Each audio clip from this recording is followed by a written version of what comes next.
Oke, sahabat kakak semuanya, sebelum kita lanjut ke acara berikutnya, aku izin sebentar untuk mengingatkan di teknis acara ini. Yang pertama, yaitu aku harapkan sahabat kakak untuk menyalakan kamera dan menggunakan virtual background.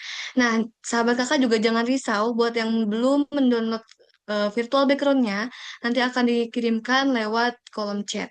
Kemudian juga sahabat kakak boleh dicek kembali namanya apakah sudah di rename dengan format nama atau asal daerah, dan apabila belum boleh diisi dengan format nama dan asal daerah. Kemudian sahabat kakak juga diharapkan mematikan mikrofonnya karena mikrofon hanya bisa dinyalakan ketika dipersilakan untuk berbicara. Kemudian seluruh rangkaian acara ini juga akan direkam dan juga diunggah melalui YouTube Yayasan Kaukalbe. Jadi kapanpun sahabat kakak bisa lihat lagi video video acara ini.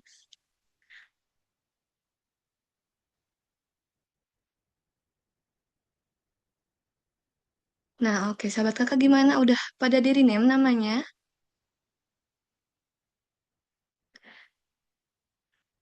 Oke. Assalamualaikum warahmatullahi wabarakatuh. Salam, Om Swastiastu. Namo Buddhaya, salam kebajikan, dan salam sejahtera untuk kita semua. Halo sahabat kakak semuanya, selamat malam. Wah, seneng banget nih bisa ketemu lagi di malam ini. Oke, biar makin seru, aku pengen lihat reaction sahabat kakak nih. Boleh dong ngeramaikan kolom chat dengan api-api gitu ya. Tanda-tanda api, boleh dong? Aku pengen lihat nih. Mana nih semangat sahabat kakak?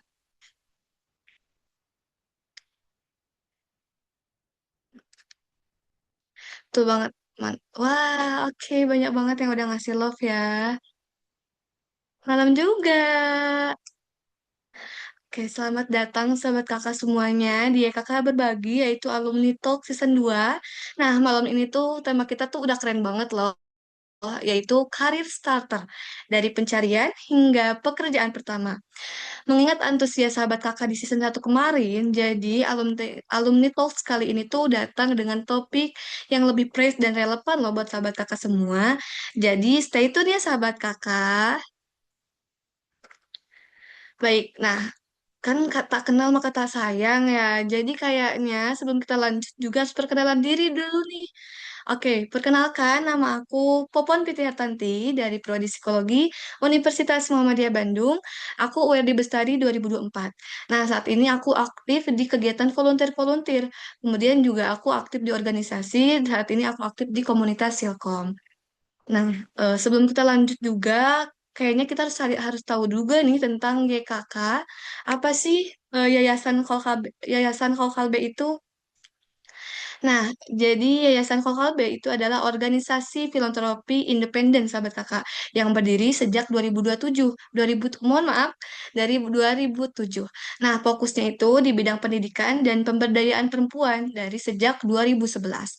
Kakak juga udah memberikan beasiswa ke jenjang SMA, SMK, sampai ke perguruan tinggi loh. Dan itu tuh udah lebih dari 1.000 penerima manfaat di seluruh Indonesia. Karena ya kakak tuh percaya pendidikan itu adalah jembatan menuju kehidupan yang lebih sejahtera. Kemudian YKK Berbagi dan Alumni Talks ini adalah program terbaru dari YKK, di mana para alumni penerima beasiswa berbagi perjalanan, pengalaman, dan pembelajaran mereka langsung ke kita semua. Sesuai banget sama tagline YKK, yaitu berdaya, berkarya, dan berbagi.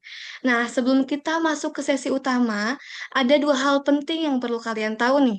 Perhatikan ya, jadi yang pertama, nanti di akhir itu akan ada link evaluasi yang harus teman-teman isi. Karena di situ sahabat kakak itu bisa dapat sertifikat kegiatan. Kemudian juga akan ada sesi review LinkedIn. Jadi buat sahabat kakak yang mau di review LinkedIn-nya, boleh sekarang di-share di kolom chat. Nanti akan dicek sama tim YKK dan akan dipilih siapa yang akan di review LinkedIn-nya. Kemudian yang kedua itu akan ada sesi tanya jawab langsung bareng narasumber kita malam hari ini. Jadi siapkan pertanyaannya sahabat kakak karena siapa tahu insight dari pertanyaan sahabat kakak itu bisa bermanfaat bagi sahabat kakak yang lainnya. Siap dengerin semuanya ya buat malam ini. Oke, nah sebelum lanjut aku juga pengen lihat lagi nih reaction apinya. Boleh kirim apinya lagi sahabat kakak? Oke, malam ini juga kita akan ngobrol bareng sama narasumber kita di malam ini di season 2 ini. Jadi langsung aja sebelum aku nanti panggil kakaknya, kita boleh kasih emoticon love-nya ya sahabat kakak. Aku mau sapa kakaknya nih. Halo Kak Hilma, apa kabar? Halo Kak Popon, halo teman-teman semua, apa kabar? Selamat malam minggu, BTW. Hmm. Oke, nah sahabat kakak, jadi sebentar lagi kita akan dengerin nih Kak Hilma berbagi pengalamannya seputar karir starter, yaitu dari pencarian hingga pekerjaan pertama. Jujur nih, topik ini tuh pasti bermanfaat banget buat kita, buat aku juga gitu ya. Sebagai mahasiswa tuh aku sering banget ngerasa overthinking, terus juga bingung sendiri, kayak harus mulai dari mana nih kita buat nanti jagain karir kita di masa depan gitu. Apakah fokus magang dulu atau fokus pelatihan? Jadi sahabat kakak juga pasti ngerasain hal yang sama. Nah, malam ini kita pasti harus dengerin narasumber kita yang juga kakak alumni, ya kakak ini buat share pengalamannya. Tapi sebelum itu kita akan perkenalan diri dulu nih. Jadi izinkan aku buat pamer sedikit tentang latar belakang Kak Hilma ini loh. Aku akan bacain CV-nya. Nah, Kak Hilma itu udah punya pengalaman kerja yang banyak banget. Saat ini tuh Kak Hilma sebagai asisten manajer packing house di PT Dharma Satya Nusantara Tbk dari Desember 2025 sampai sekarang. Nah, Kak Hilma juga pernah jadi leader produksi di PT Kaldusari Nabati Indonesia. Pasti teman-teman udah pernah nih makan nabati-nabati gitu ya. Nah, Kak Hilma ini tuh pernah jadi leader produksinya loh di situ. Terus Kak Hilma juga pernah magang di Badan Riset dan Inovasi Nasional di BRIN, Yogyakarta dari Mei sampai September 2023. Wah, keren banget. Nah, Kak Hilma juga pernah jadi asisten laboratorium kimia dan pengawasan mutu di Universitas Mercu Buana Yogyakarta dari 2022 sampai 2024. Nah, juga yang terakhir itu ada Kak Hilma pernah juga di produksi dan pengemesan di CV Windra Mekar dari April 2002 sampai Agustus 2023. Wah, aku keren banget. Ini banyak banget ya pengalamannya, Masya Allah. Nah, supaya nggak berlama-lama, kita bisa langsung aja nih dengerin Kak Hilma, supaya kita langsung dengerin apa aja pengalamannya, terus juga dengerin sharing-sharing dari Kak Hilma. Oke, kepada Kak Hilma Amanda Ansabila, STP, dipersilahkan. Oke, terima kasih sebelumnya Kak Popon dan teman-teman semua yang udah hadir pada malam ini ya. Tadi udah dijelasin, udah dikenalin juga sama Kak Popon terkait siapa aku nih gitu. Mungkin nanti kita santai aja ya teman-teman, karena kedepannya aku juga mau untuk pengen diskusi sama teman-teman, pengen sharing terkait pengalaman-pengalaman aku dari mulai mahasiswa sampai akhirnya eh, lulus lalu kerja kayak gitu. Aku pengen sharing terkait itu aja. Nah, mungkin sedikit aku biar lebih afdol sebagai pembuka aku juga pengen kenalan lagi nih sama teman-teman. Sebelumnya, halo teman-teman ya, kenalin nama aku Hilma Manda Sabila. Tadi udah dijelasin kalau misalkan saat ini aku masih aktif bekerja sebagai asisten manajer di Packing House PT Dharma Satya Nusantara Tbk. Mungkin untuk teman-teman yang kuliahnya tidak di bidang agrikultur mungkin belum begitu familiar terkait perusahaan ini. Karena aku juga gitu, sebelum kerja aku mana mana paham perusahaan-perusahaan gitu kan. Nah, jadi aku kerja di bidang agrikultur, teman-teman. Itu perusahaan ini adalah membawahi terkait sawit, kayu, buah-buahan, fruit ataupun karet seperti itu. Mungkin teman-teman juga bisa share, bisa apa googling teman-teman di Google ya bisa cari, bisa search aja kayak gimana sih. Nah, itu mungkin menggambarkan apa sih tugas aku gitu. Terus sebelum eh, posisi ini mungkin ya teman-teman kalau teman-teman melihat posisi aku saat ini kayaknya terlihat cukup baik ya dengan BTW aku dari jurusan Teknologi Hasil Pertanian S1 di Universitas Mercubuana Yogyakarta. Nah, dan baru lulus sebenarnya tahun 2025. Jadi, kenapa sih kok pengalaman kerjanya kayaknya banyak banget ya kayak gitu? Mungkin teman-teman ada yang bertanya-tanya atau ada yang ngeh gitu. Jadi aku memang bekerja dari saat aku kuliah aku udah bekerja. Jadi mungkin sebutannya part time ya karena kalau teman-teman pasti tahu yang di Jogja, kalau Jogja tuh banyak banget apa ya kayak tempat atau sebuah industri usaha yang bisa menyediakan untuk mahasiswa gitu. Nah, sebetulnya aku part time kegiatan-kegiatan itu untuk mencari tambahan tentunya tambahan karena aku sadar kayaknya nih aku nggak bisa diem aja gitu, apalagi mahasiswa baru awal-awal tuh kayaknya belum sesibuk itu gitu. Jadi aku tadi udah jelasin juga terkait aku pertama kerja sebagai produksi dan packaging. Itu kerjanya apa saat aku semester 3 teman-teman. Nanti mungkin kita akan lebih cerita-cerita ke sananya. Nah, kita akan ini dulu bertahap dulu ya, teman-teman.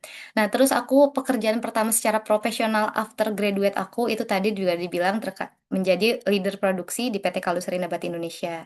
Dan kebetulan aku juga pada tahun 2023 menjadi mahasiswa berprestasi tingkat universitas dan pada tahun 2023 tahun yang sama, sampai dengan 2024, aku menjadi ketua himpunan mahasiswa teknologi hasil pertanian.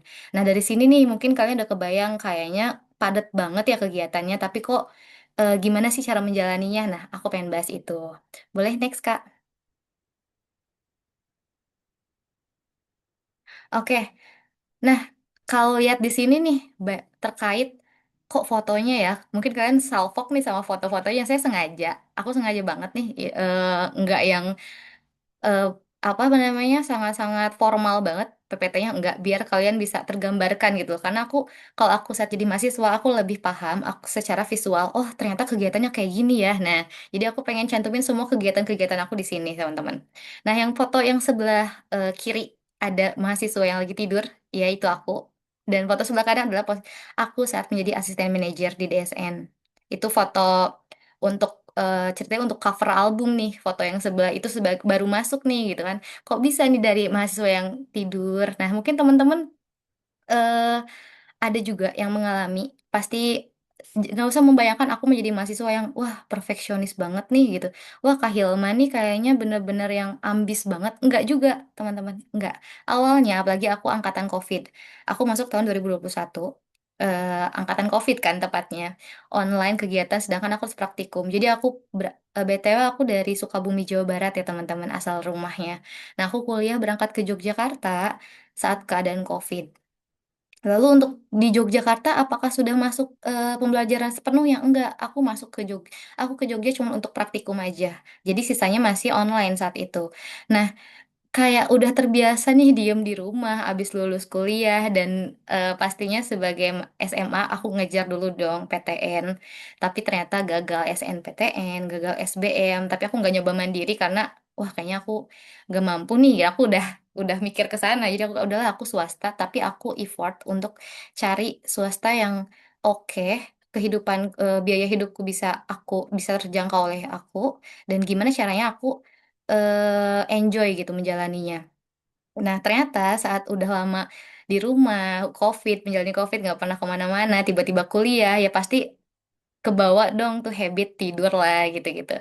Nah, ini juga menjadi salah satu kebiasaan saat itu di semester 2. Ini masih semester 2 foto yang lagi di lab, aku tidur.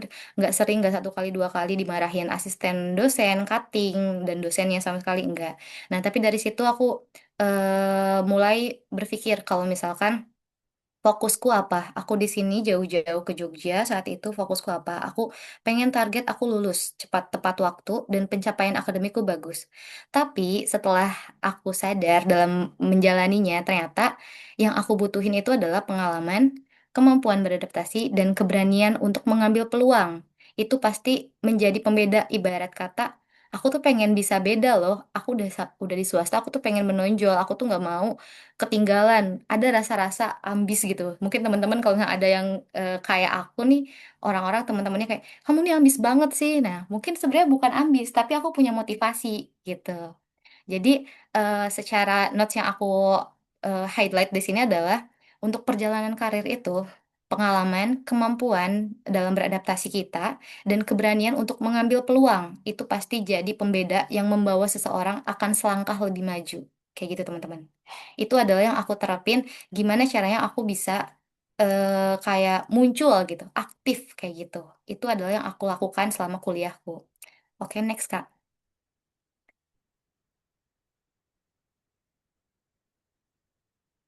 Nah, berawal dari mana sih motivasi itu?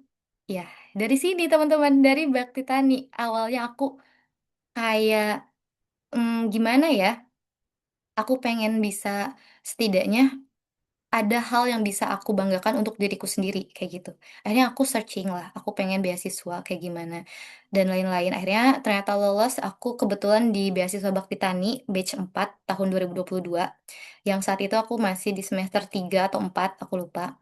Nah, awal motivasi yang terbentuk adalah jujur nggak peres, tapi terkait saat, aku Google Meet atau pelatihan terkait pengembangan skill dalam kegiatan yang diadakan oleh, Kolkalbe ini. Salah satunya terkait pemikiran cara kita mengubah pola pikir kita, cara kita merubah apa yang harusnya bisa membuat kita memberikan dampak lebih baik, kayak gitu. Ya, oke next dulu, Kak. Nah, mungkin, banyak mahasiswa teman-teman yang berpikir kalau misalkan pengalaman itu baru dimulai setelah lulus, atau mungkin baru kepikirannya bahkan setelah lulus gitu, "Oh ternyata aku harusnya kayak gini ya, aku harusnya kayak gini," gitu. Nah itu mungkin, baru, apa ya, baru kebentuk setelah lulus gitu teman-teman. Nah sebenarnya padahal pengalaman yang paling berharga itu justru bisa dibangun sejak kita masih kuliah teman-teman. Sejak kita masih kuliah itu udah bisa udah bisa dibentuk kita mau seperti apa ke depannya, kita mau punya goals apa. Nah, salah satunya adalah terkait, jangan menunggu lulus untuk membangun pengalaman, ya. Karena aku fokusnya sebenarnya jurusan itu teknologi hasil pertanian. Tapi kuliahnya tuh nggak ada pertanian-pertaniannya banget sebenarnya, karena aku ngambil konsentrasinya ke pangan dan gizi. Makanya aku aktif dari mulai semester 3 semester 4 pokoknya after aku terima beasiswa, aku kayak semakin percaya diri. Aku semakin percaya sama diriku sendiri karena, "Oh ternyata aku bisa ya," gitu.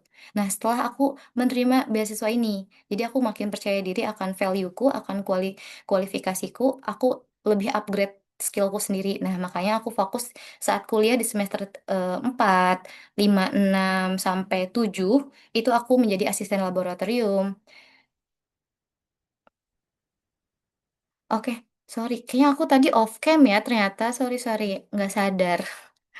Nah, lanjut ya teman-teman. Jadi, terkait asisten pertama aku menjadi asisten laboratorium, terus menjadi, asisten dosen juga selama kurang lebih hampir berapa tahun tuh, 2 tahun, 3 tahun hampir. Awal-awal gimana cara menjalani gimana kok bisa sih? Nah, itu mungkin teman-teman setiap kampus itu beda ya. Ada yang, dipilih, ada yang berdasarkan seleksi dan lain-lain. Nah, aku terpacu untuk aktif di kegiatan-kegiatan kampus dengan apa yang aku suka. Di situ, di saat aku semester 3 dan 4 aku belum tahu aku mau jadi apa. Yang penting aku jalani aja kayak gitu. Aku belum tahu aku mau kerja di mana, mau ngapain, aku nggak tahu gitu. Nah, selama kuliah aku menjadi asisten laboratorium, internship di badan pusat penelitian. Karena apa? Karena aku suka. Aku merasa aku kayaknya seneng deh diem di lab. Aku kayaknya seneng deh riset-riset gini gitu. Akhirnya di saat teman-temanku saat magang tuh ngambilnya ke industri, terus ke pabrik-pabrik kayak gitu ya. Aku memilih sendirian untuk aku pokoknya ngajuin ke badan riset karena prosedurnya tuh lebih sulit, teman-teman. Terkait kalau kita ke dinas-dinas pemerintahan itu lebih lebih ada aturannya dan nggak tahu nih channel link-nya ke mana. Nah, saat itu aku benar-benar nyari di semester 4 sampai semester 5 gimana caranya aku bisa magang di sini.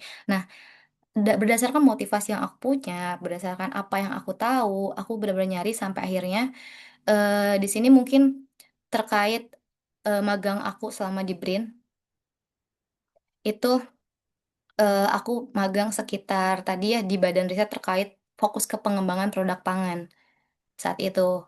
Dan aku coba ikut dengan preset dengan peneliti-peneliti S3 di saat aku masih semester 4 semester 5. Kayak aku anak bawang tuh di situ gitu. Nah, di situ aku coba menganalisis fisik, kimia, dan mikrobiologinya dengan berbagai jenis sampel yang mereka teliti terkait ada dua proyek yang aku kerjain saat itu di semester 4 terkait yang pertama adalah pengolahan tempe kacang merah sebagai bahan meat analog karena ternyata aku baru paham tuh di situ kayak oh ternyata semakin kita melek akan dunia, semakin kita pengen sehat, kita pengen hidup sehat dan lain-lain. Nah, disitulah kayak karena bergabungnya dengan para preset, aku jadi kayak, wah keren banget ya ternyata gitu. Sains ilmu tuh kayak hebat banget itu yang aku rasain waktu itu. Terus proyek yang kedua itu adalah terkait pengembangan produk berbasis serangga atau termasuk rekayasa untuk proses penurunan alerginya. Bayangkan semester 4 anak semester 4 mau ke semester 5 saat itu udah harus membahas terkait gimana caranya, udah kayak mau membentuk project punya tujuan gimana caranya bisa menciptakan sesuatu yang keren gitu. Itu kan merasa menjadi kebanggaan sendiri ya teman-teman. Nah saat itu karena kalau kalian tahu, ini juga aku menentukan apa yang harus aku buat dan aku mengamati lingkungan sekitarku. Di mana saat itu di Gunung Kidul tuh oh, ternyata orang-orang di sini tuh kalau kalian tahu sering makan, sering ada yang jualan serangga yang digoreng aja. Itu tuh banyak banget teman-teman. Dan saat itu, itulah yang aku amati. Aku mengamati lingkungan sekitarku seperti apa dan kepikiran di situ membangun critical thinkingku untuk berpikir, oh aku harus melakukan sesuatu nih. Nah, akhirnya terbentuklah berbagai riset-riset yang aku dalami di semester 4 dan 5. Di situ udah langsung kebangun. Wah, gila aku pokoknya abis lulus nih pasti bakal jadi peneliti gitu kan. Kayak udah pede, wah udah pede, udah seneng, udah suka. Pokoknya benar-benar kayak excited itu menjalani magang-magang ini gitu kan. Dan aku langsung punya tujuan saat itu. Dan selama kuliah, aku juga nggak cuman karena aku udah dasarnya seneng, aku happy dalam menjalani analisa-analisa yang kayak, ih hal baru nih, kayaknya gini-gini suka deh. Akhirnya aku melakukan penelitian-penelitian lain dan menerbitkan beberapa jurnal juga. Tentunya menerbitkan jurnal tuh nggak gampang ya teman-teman. Pasti aku harus gabungan sama teman-teman yang lain, sama kelompok yang lain. Aku ajak teman-temanku kayak aku minta ke dosenku, Bu, saya tuh ini loh lagi neliti ini. Gimana ya, boleh nggak dibantu? Aku nggak tahu caranya nerbitin jurnal kayak gimana saat itu ya. Itu, aku minta tolong ke dosenku, aku minta tolong ke kampusku, kayak gimana sih caranya, kayak gitu. Nah, di sini juga mungkin teman-teman kalau bisa, kalau sambil ini mungkin searching nih nama aku di Google, ada beberapa hasil apa ya review jurnal-jurnal yang telah diterbitin hasil penelitianku. Nah, itu kan menjadi sebuah kebanggaan dan happy untuk aku merasa kayak aku bangga akan diriku sendiri terkait saat aku searching di Google yang muncul adalah karyaku gitu kan. Ada fotoku, ada karyaku dan lain-lain gitu. Itu menjadi sebuah motivasi sih. Makanya pesan dari aku, mungkin kalian harus punya tentuin dulu apa sih yang bikin kalian happy, apa yang kalian suka dan coba dijalani. Kalian pikirin apa yang kesenangan kayak itu bisa berdampak baik gitu. Oke, mungkin next.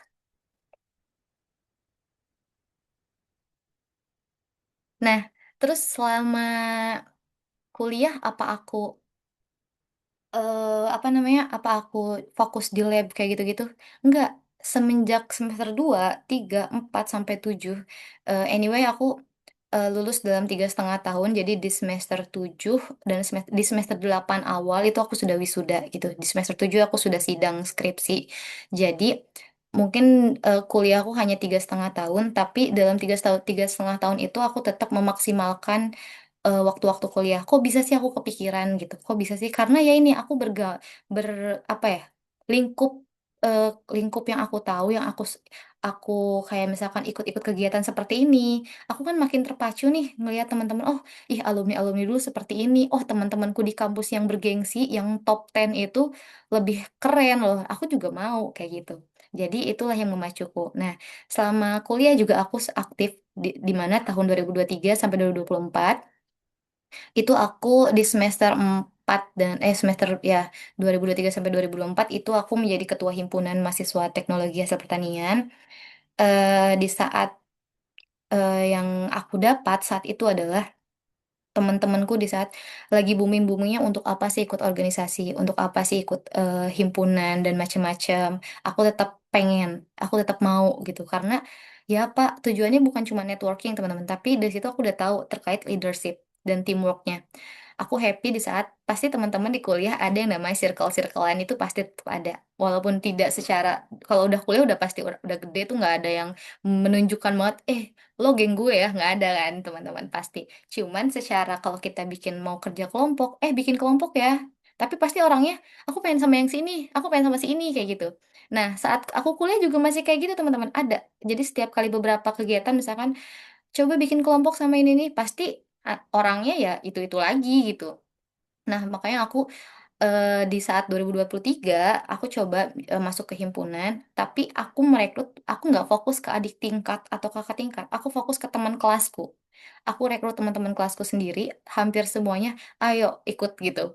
Kayak aku memaksa, bukan memaksa kayak apa ya, ayo temenin aku, ayo ikut sama aku gitu, kayak gitu. Jadi aku nggak fokus ke yang lain dulu, tapi fokus ke yang terdekat dulu. Karena apa? Aku pengen mengambil hal-hal positif dari teman-temanku. Aku tuh pengen loh gabung sama si orang A. Cuman orang A ini gabungnya sama si itu terus, nggak sama aku gitu. Nah, aku tuh pengen gabung dengan cara apa? Aku ajak lah orang-orang ini. Nggak cuman orang itu doang, tapi semua. Aku rangkap lah semua orang, biar satu, akhirnya apa? Aku ke bawah tuh aku.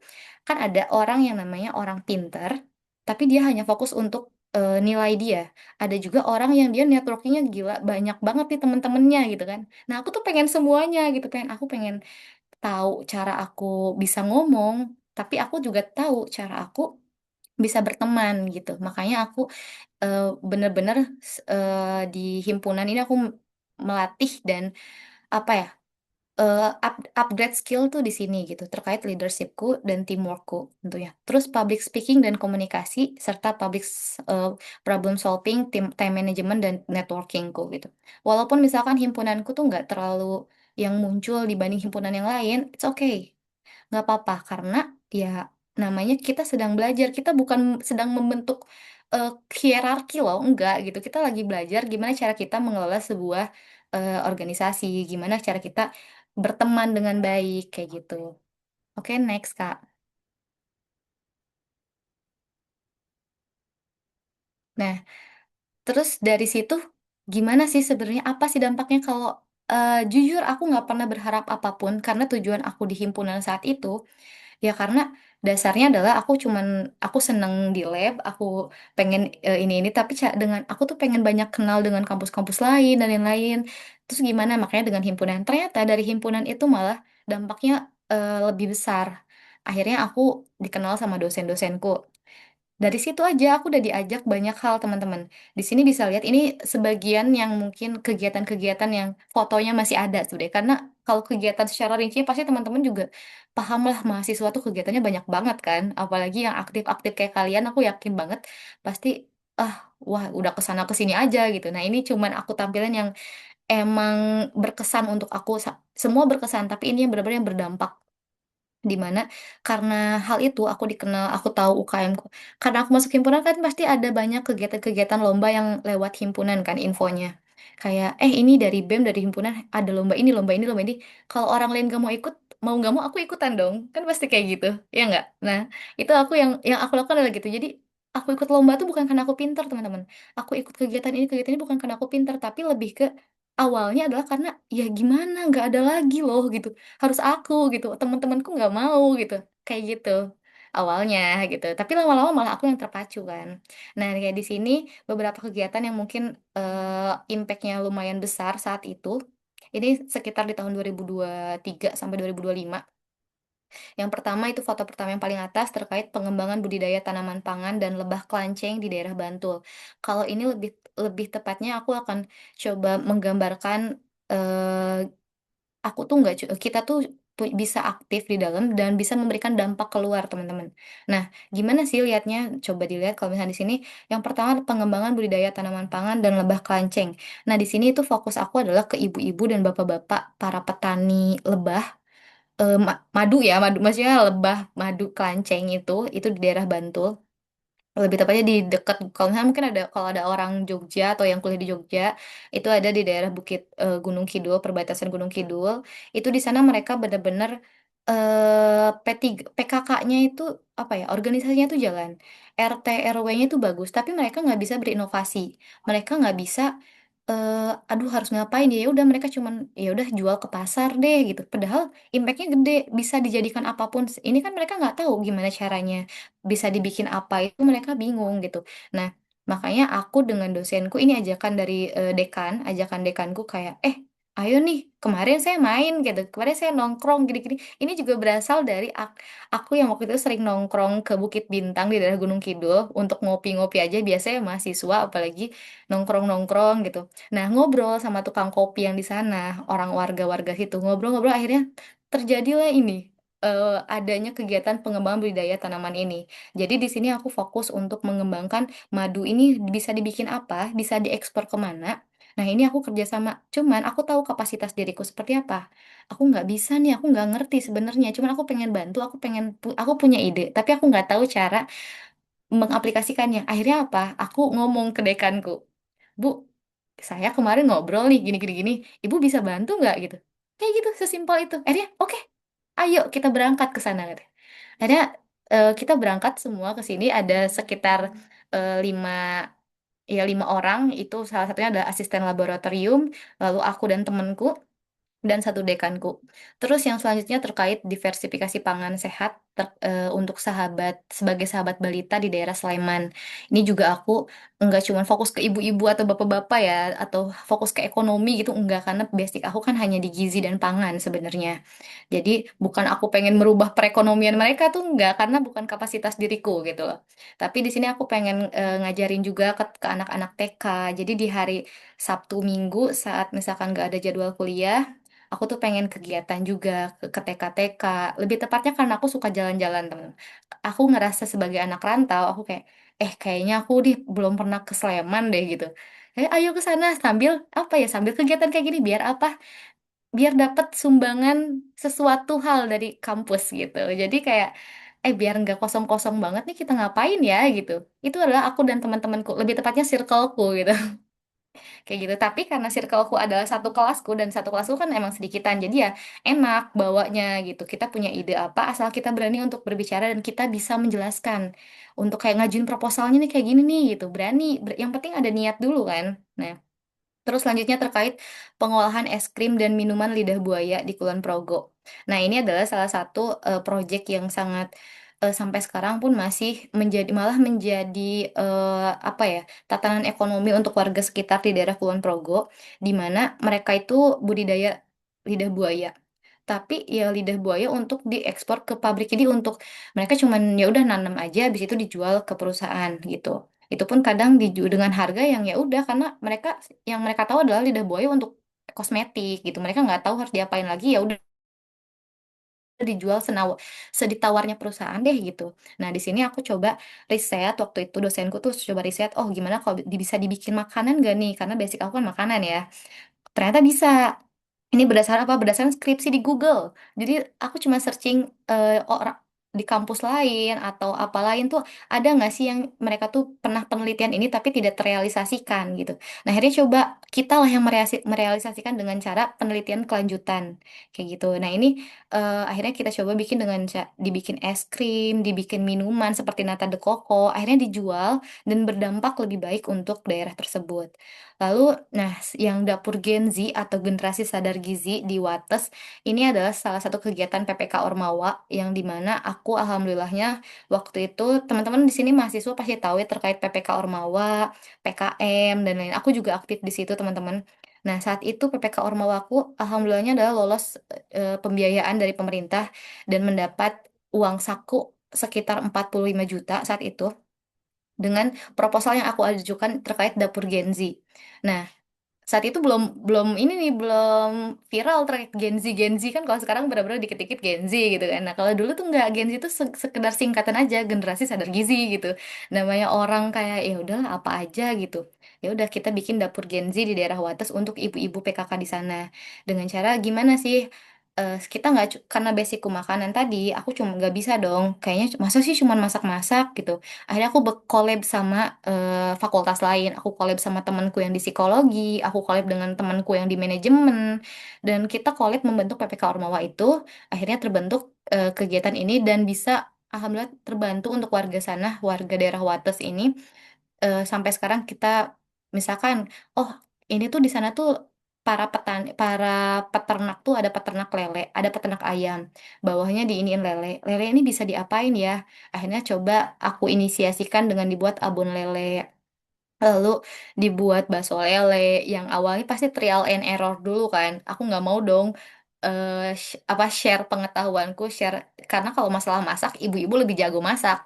Jujur, nggak mungkin. Aku tuh lebih di sana tuh nggak bukan aku yang masak, ibu-ibu kok yang masak. Tapi aku cuma ngasih ide, Bu, ini tuh kalau misalkan dibikin abon lele, bahan-bahannya kayak gini, nanti biar berserat itu pemanasannya berapa lama. Nah, itu tuh aku lebih ke teknik caranya karena ya aku kuliah tuh bukan aku belajar masak tuh enggak, tapi lebih ke teknik kayak gimana caranya bakso terbentuk gumpalan. Nah, kayak gitu-gitulah.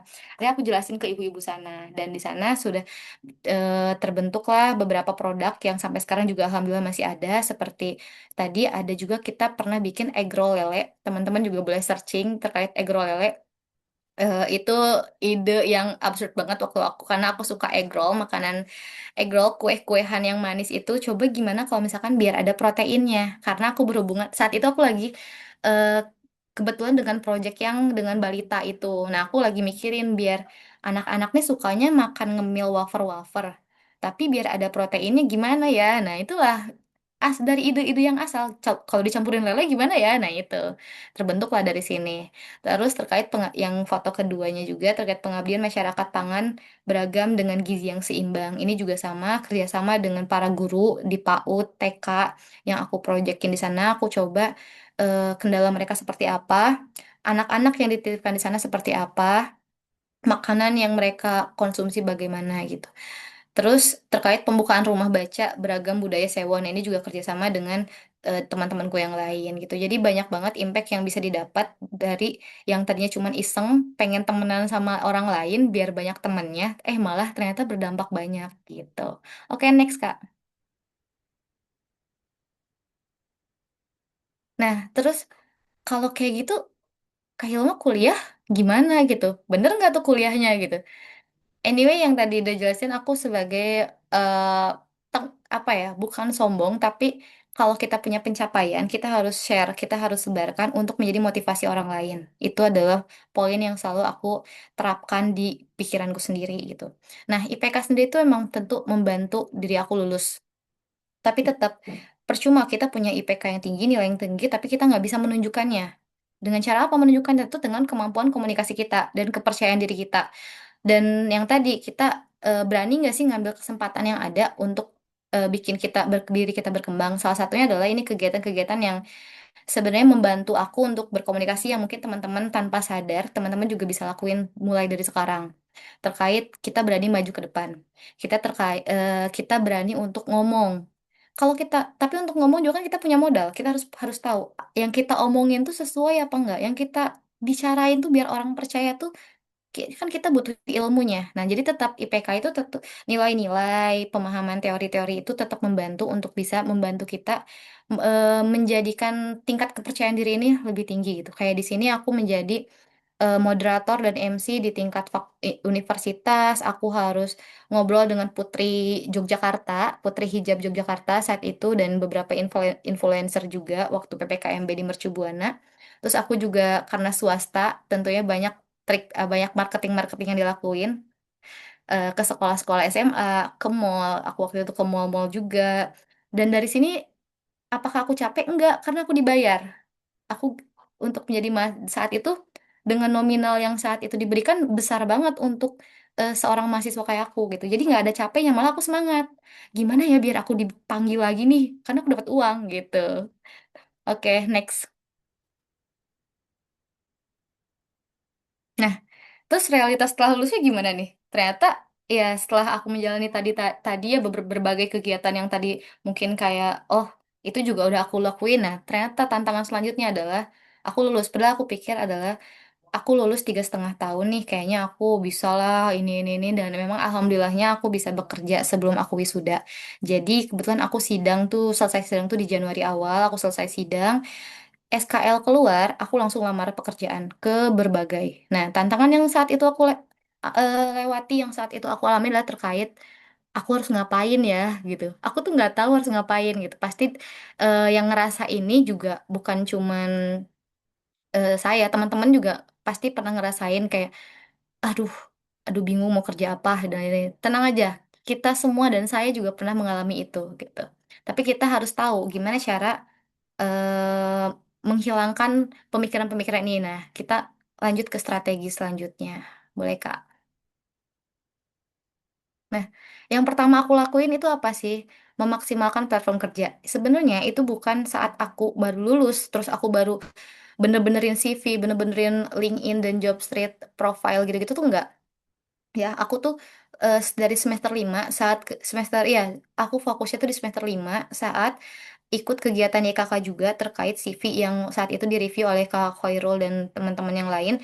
Itu direview CV-ku dan yang lain. Itu akhirnya aku mau nggak mau nyobain harus bikin LinkedIn nih. Nah itu mau nggak mau awalnya. Tapi ya udah itu terbantu.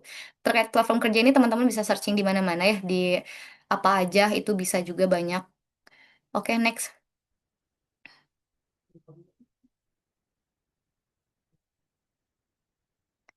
Nah, terus banyak banget yang saat itu termasuk teman-temanku yang lain banyak mungkin aku termasuk orang yang beruntung di mana aku bisa join kegiatan-kegiatan seperti ini aku bisa duluan dibanding teman-temanku saat aku udah bikin CV aku udah bikin LinkedIn udah bikin profile job street dan lain-lain udah follow-follow perusahaan itu di semester 5 teman-temanku baru mulai setelah mereka lulus sidang itu bukan cuma teman-teman besar tapi teman-teman dekatku juga bahkan baru memulai kebanyakan mereka adalah apa menunggu siap baru mulai jadi mereka nunggu dulu nih aduh aku nggak punya foto profil yang oke untuk LinkedIn-ku aku nunggu akhirnya teman-temanku ini salah satu pakai LinkedIn atas izin temanku ya ini LinkedIn temanku yang dia nunggu aku nanti kan foto sidang, foto buat wisuda. Ya udah aku pakai foto profil itu dulu. Mereka tuh nggak update dari sebelumnya, tapi malah ya udah nunggu profesional dulu, nunggu terlihat oke dulu tampilnya. Padahal nggak kayak gitu. Nah, waktu after lulus kegiatan setelah aku sidang skripsi, bahkan saat itu belum yudisium, teman-teman belum yudisium, apalagi wisuda masih jauh. Aku udah melamar hampir semua posisi yang terlihat menarik. Tepatnya bisa aku lamar gitu kayak oh kayaknya ini bisa nih jurusan aku gitu aku lamar semuanya nih kalau misal dilihat di sini teman-teman dari aku yang email aja nih ini yang email baru sedikit aja aku screenshot terkait aku udah lamar terkait pre-treatment proses produksi SPV bayangin aku baru lulus udah lamar supervisor karena aku nggak tahu supervisor itu apa saat itu aku lamar itu terus yang kedua aku lamar lagi PPIC staff coba dari proses produksi jadi PPIC staff. Terus langsung ke staf QC. Dari staf QC aku juga lamar organoleptik. Abis itu lamar lagi R&D, langsung QC field. Yang saya kira bahkan QC field aja aku nggak ngerti. Field tuh apa sebenarnya? Apa bedanya QC ini dengan QC ini? Yang penting namanya QC aja. Aku lamar aja. Waktu itu kayak gitu. Bahkan di job streetku aku juga sama daftar PPIC, staff supply chain. Padahal belajar terkait supply material aja aku nggak pernah di kuliah. Tapi aku lamar aja dulu. Nah, jadi aku hampir melamar semua posisi yang terlihat menarik menurut aku saat itu. Nah, itu adalah sebuah kesalahan yang aku lakukan sebenarnya. Karena apa? Dampaknya adalah aku merasa sudah melamar banyak pekerjaan saat itu. Aku sudah mengirimkan CV di mana satu CV untuk semua jenis pekerjaan saat itu. Aku bikin satu CV, ya aku lamarin semua gitu. Kayak gitu. Nah, itu adalah kesalahan yang aku buat pertama. Karena apa? Aku jadi berharap teman-teman. Aku selalu, effort aku nih udah banyak loh. Effort aku tuh udah gede di saat teman-temanku habis sidang, mereka milih buat liburan. Aku tuh enggak. Aku tuh bener-bener pengen secepat itu kerja. Aku udah lamar sampai 100. Aku nargetin satu hari itu minimal di email dan di LinkedIn aku apply 20 job minimal dalam satu hari. Itu harus benar-benar terpenuhi. Dan bayangkan aku misalkan dalam satu minggu udah berapa ratus CV yang aku share. Tapi nggak ada yang tembus. Karena apa? Aku nggak punya target. Aku ya udah lamar aja gitu. Yang mana aja aku lamar gitu. Akhirnya malah aku yang kecewa sama diriku sendiri gitu. Terus yang kedua terkait menunggu siap baru mulai yaitu dari CV yang awalnya aku di semester berapa ya yang CV bukan ATS itu aku bikin akhirnya aku upgrade. Nah, yang sebelah kanan itu adalah CV yang aku share saat itu untuk melamar pekerjaan. Tentu udah beda dengan CV yang sekarang ya. Nah, itu CV yang pertama aku share.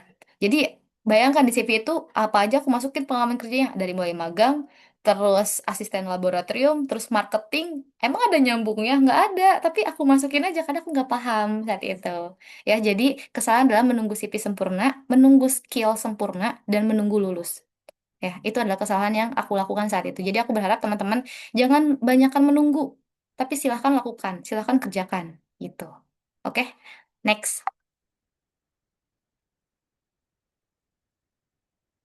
Nah, terus gimana sih cara aku memulai? Nah, sayangnya aku waktu itu nggak punya tampilan CV waktu aku zaman kuliah, tapi aku share CV ku yang sekarang, yang kurang lebih ini kalau terkait foto profesional, headline jelas, about. Nah, ini aku lengkapi saat aku lamar-lamar pekerjaan itu. Jadi yang pertama adalah yang aku harus tahu, yang harus teman-teman pahami adalah LinkedIn itu bukan hanya tempat mencari kerja, tetapi tempat membangun identitas profesional kita. Nah, cara aku memaksimalkan LinkedIn ku saat itu bagaimana sih baru lulus? Pertama aku searching alumni ku sendiri. Aku searching alumni ku kerja di mana ya gitu. Kepo tuh. Kan kalau LinkedIn kita lihat tuh ada kunjungan profil ya, sampai alumniku ngubungin ke, kamu nih kenapa sih lihat LinkedIn aku terus? Dia sampai kayak gitu karena hampir kayak 1 jam sekali 2 jam sekali tuh aku cek lagi aku tuh nyontek alumniku gitu, ibarat nyontek orang-orang yang udah profesional ini aku betulin deh gitu. Nah, kayak ini mulai foto profesional aku mulai tambahin. Foto profesional ini apa, aku studio gitu, enggak, foto profesional ini aja foto yang satu untuk semua gitu. Jadi ini foto untuk semua sebenarnya, untuk foto emailku pakai foto ini, LinkedInku pakai foto ini, job streetku pakai foto ini, ya udahlah nggak ada yang tahu nggak apa-apa gitu. Terus headline-nya jelas. Headline itu apa? Seperti di sini teman-teman ada terkait di bawah nama LinkedIn itu ada yang menjelaskan aku ini apa sih, aku ini siapa. Nah, aku di sini untuk saat ini aku udah jelasin terkait operation management, aku lebih di manufacturing dan packing house, lalu aku juga di quality management, aku di continuous improvement, lalu aku juga di bidang food and agribusiness industry, karena ini adalah kondisiku saat ini ya. Nah, mungkin teman-teman bisa untuk yang baru nanti bisa misalkan pakai data food technology kalau untuk jurusan kamu yang jurusan kuliah di situ, atau eh, fresh graduate apa itu nggak apa-apa, yang penting ada keterangan kamu nih apa sebenarnya, kamu nih siapa dan dari mana gitu, itu dari penjelasannya. Terus yang kedua yang harus menurut aku lengkapi adalah project. Project ini nggak harus project-project misalkan kan aku belum skripsi gitu, penelitian aku tuh nggak usah. Misalkan kamu ikut kegiatan atau kerja kelompok, kamu ada tugas kelompok nih, kamu masukin di sini, it's okay. Itu yang aku lakuin dulu. Aku belum punya apa-apa, ya udah aku masukin hasil kerja kelompokku, materinya apa, aku masukin di sini. Bagusnya kalau kalian punya bukti dokumentasinya, karena itu kayak bikin keren aja rasanya, bikin kayak oh iya ya ini ya gitu. Terus organisasi, ya kalau kalian ada ikut organisasi silahkan dimaksudkan. Kalau nggak ada, it's okay, nggak apa-apa karena nggak wajib gitu kan. Tapi silahkan masukkan apa yang dengan secara data fakta yang kalian lakukan gitu. Nah, terus terkait yang bawahnya apa ya, experience, atau ya kalau misalkan kalian saat kuliah ini masih ikutannya, oh magang, saya pernah magang tapi di CV bukan di perusahaan gede, nggak apa-apa. Nggak apa-apa karena ingat pekerjaan pertamaku juga di CV cuman sebagai tukang packing, tukang ngebungkusin obat tradisional, jamu-jamuan, itu yang aku lakukan. Pekerjaan pertamaku adalah itu sebenarnya, tapi bukan pekerjaan profesional karena itu adalah seperti apa ya, eh, kalau aku luang aku kerja, kalau aku mau aku kerja gitu. Nah, jadi cara memaksimalkan link ini kayak gimana sih? Pertama ya tadi aku connect dengan alumniku, terus aku memfollow perusahaan target. Jadi yang aku tahu kan perusahaan besar-besar doang, kayak misalkan aku sebutin ya kayak ini Kalbe Farma. Terus perusahaan misalkan kayak tadi Nabati, Indofood, karena aku di bidang makanan. Yang aku tahu ya itu, ya udah aku follow-follow dulu aja gitu. Walau masalah ada lowongan apa enggak apa-apa, yang penting aku tahu karena setelah aku follow perusahaannya pasti akan muncul orang-orang yang kerja di situ gitu ya. Terus follow rekruternya. Biasanya orang-orangnya bakal nge-share atau HR-nya tuh bakal nge-share nih, oh kayak gini loh. Kita punya lowongan open hiring seperti ini gitu. Lalu setelah itu kita kan makin lihat banyak orang di LinkedIn ya. Akhirnya kita apa? Tergugah untuk update pengalaman kita. update profile kita. Akhirnya di situ mulai deh. Aku sampai pernah 1 minggu tuh bener-bener aku cuma mainin LinkedIn aja. Aku nggak ada buka Instagram karena kayak seasik itu, seseru itu. Jadi jangan sampai malah buka LinkedIn melihat pencapaian orang lain, kita malah jadi kayak aku bisa nggak ya? Ih kok orang keren ya? Kayaknya aku telat deh. Jangan sampai, jangan pernah berpikiran kayak gitu teman-teman. Ya. Jadi untuk kita harus punya apa ya pemikiran yang positif, dampak agar kita bisa memberikan dampak yang positif. Lalu gimana caranya dengan cara aktif membangun networking. Setelah itu kita follow-followin aja. Masalah di kita LinkedIn tuh kenal nggak kenal aku followin kayak gitu. Oke, next Kak.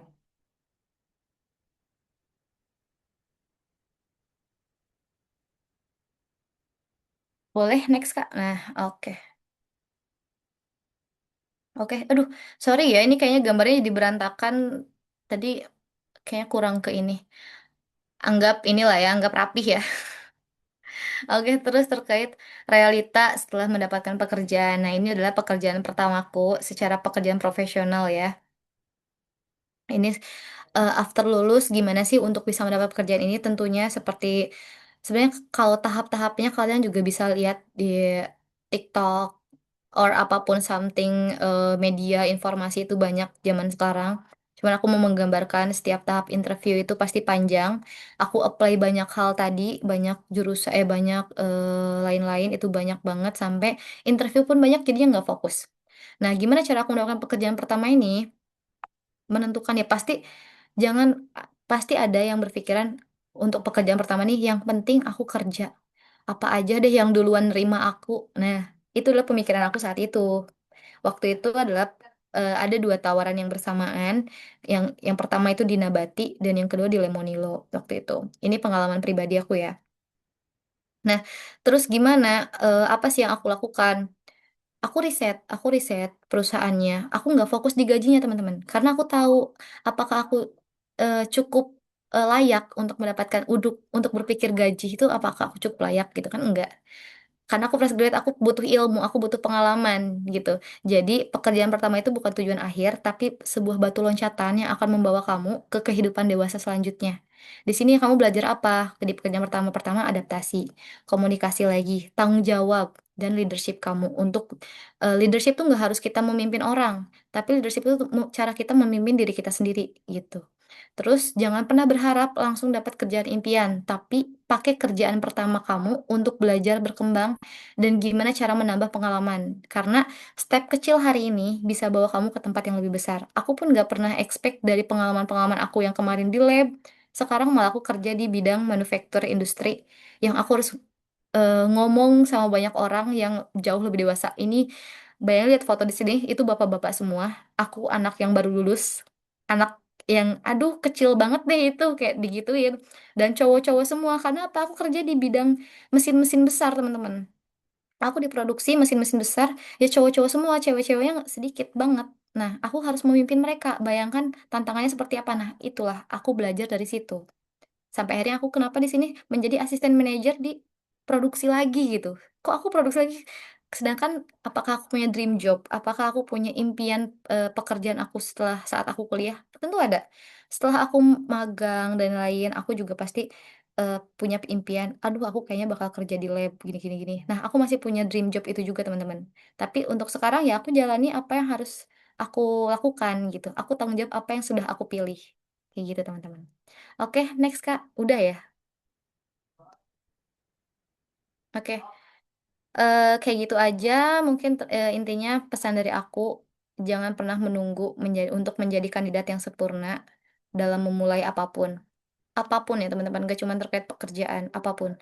Tapi pengalaman kalian, kemampuan, dan kepercayaan diri kalian itu akan berkembang seiring proses yang akan kalian jalani. Kayak gitu. Jadi, teman-teman nanti aku open banget kalau misalkan teman-teman mau diskusi sama aku. Karena sejujurnya aku juga masih belajar, aku juga masih memahami terkait gimana sih sebenarnya aku bisa bertahan dalam pekerjaan itu. Sebenarnya pekerjaan di dunia ini banyak banget dan aku ingin seperti apa. Itu juga aku masih belajar. Aku masih mencoba memahami teman-teman. Kayak gitu. Oke, itu aja teman-teman bisa juga lihat LinkedIn aku. LinkedIn aku juga belum pernah aku update lagi semenjak 7 bulan lalu. Jadi saat aku lamar di perusahaan ini ya udah aku nggak pernah update apa-apa lagi terkait LinkedIn. Jadi boleh cek apa pesan aku atau ke Instagram aku juga nggak apa-apa. Mungkin kayak gitu aja teman-teman dan aku kembalikan ke Kapopon. Terima kasih.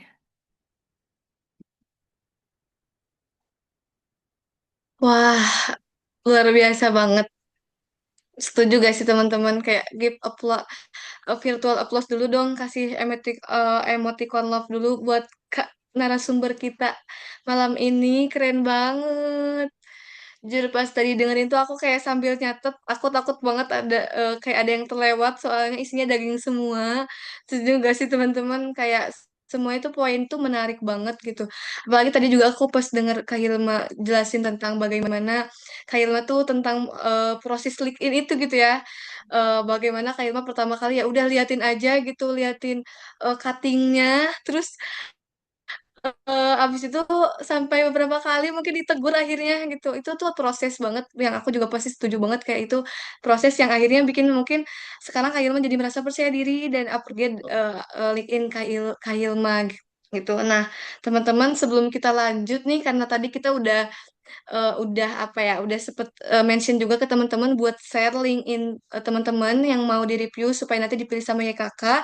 Jadi sekarang kita masuk dulu ke sesi review LinkedIn. Jadi kita gak akan dulu masuk ke sesi tanya jawab dulu. Oke, mungkin nanti ada tim YKK yang akan share LinkedIn-nya. LinkedIn siapa ya kira-kira yang akan di-share?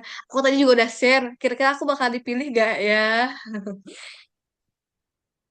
Oke, boleh Nah, banget semangat nih. nih teman-teman. Kira-kira Iya, iya, lanjut, lanjut. siapa nih yang bakal dipilih? Coba kita Gimana? lihat. Ini yang milih aku atau gimana nih, Kak? Nanti ada dari timnya kakak bakal langsung share screen deh kayaknya kak. Nanti jadi Oke, boleh. kak Hilma tinggal langsung aja. Oke, boleh, boleh banget. Siapa ya? Siapa ini teman-teman tadi? Wah, satu, dua.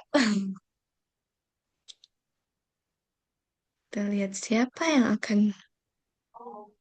Wah, ada Kalia Puspitasari. Selamat Kalia. Kita akan dengar review dari Kak Hilma. Silakan Oke. Kak Hilma. Oke, thank you Kak Popon. Nah, pertama ini yang dipilih. Oh, ini aku nggak tahu nih kalian nih udah ikut pelatihan-pelatihan atau udah dapat instruksi perbaiki LinkedIn ya gitu. Kayaknya udah sih.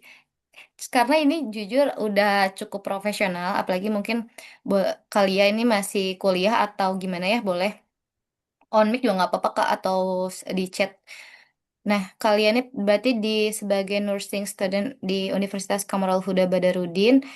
Oke, nah terkait nama itu udah nama profesional dan foto udah oke banget terkait background kakak yang foto background belakang ataupun foto highlight kalian itu udah bener-bener oke sebagai mahasiswa.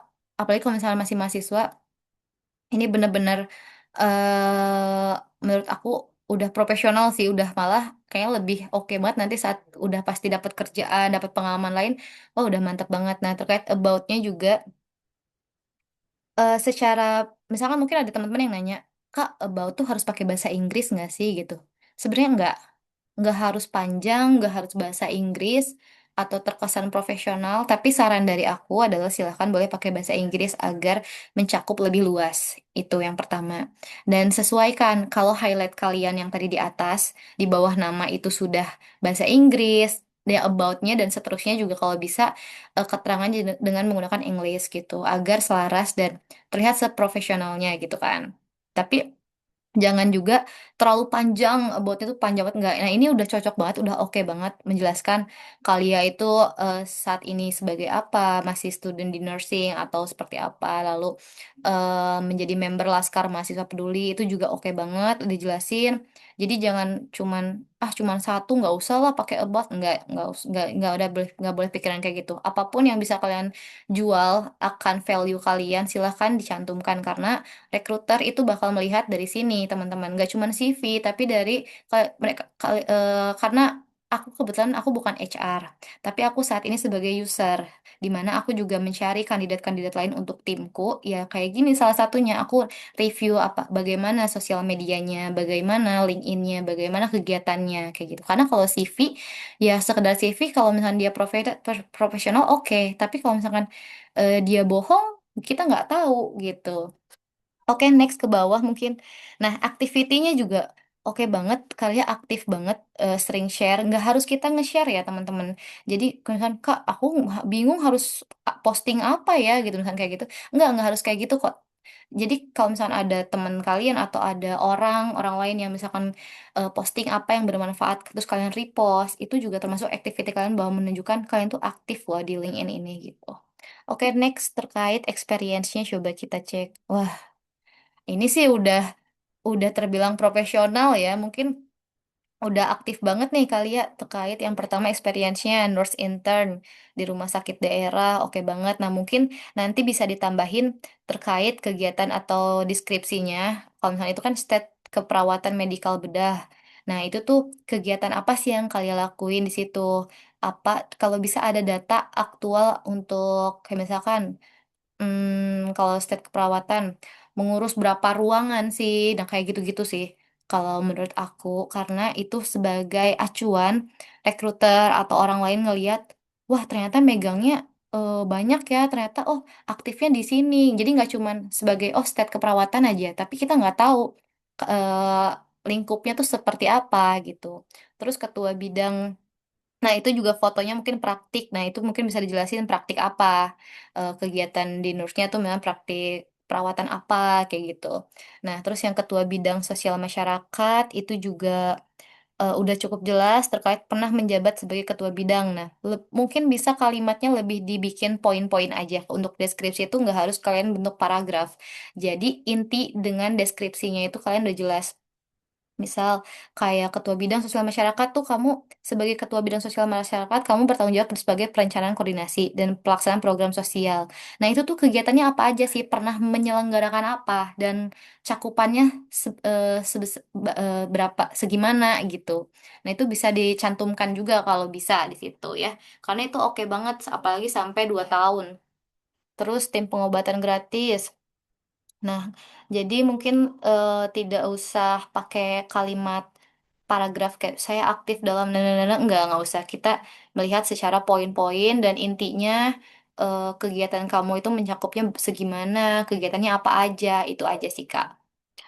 Oke, next edukasi udah oke juga. Mungkin nanti bisa dilengkapi kayak di selama SMA misalkan mau ditambahi kegiatannya boleh. Volunteer, oke ini juga oke. Volunteer tetap dimasukin. Mungkin kalau ada media atau tambahan foto-foto boleh juga dimasukin. Sama skill itu juga oke. Nanti mungkin kalian bisa sambil belajar juga kali ya skill-skill apa aja sih yang dibutuhin yang selaras dengan nurse gitu. Oke, mungkin itu sih secara keseluruhan Kak, terkait Kalia, menurut aku udah oke banget, jujur udah bagus. Tinggal penataan kata-kata, penataan kalimatnya aja sama poin-poinnya lebih ke ditunjukin lagi isi-isinya gitu. Ini udah oke banget. Kita tinggal tahu isinya tuh kayak gimana gitu. Oke, itu sih Kak mungkin dari Kalia. Mungkin kalau ada yang mau tanyain boleh ya. Oke, selanjutnya Wah, nih. Lanjut apa gimana nih Kak? Keren sih oh jujur. ada lagi. Lanjut lagi berarti satu lagi, Kak. Oke, boleh. Terus ini ada Kak Kiara Azahra Harita. Oke. Nah, ini udah oke.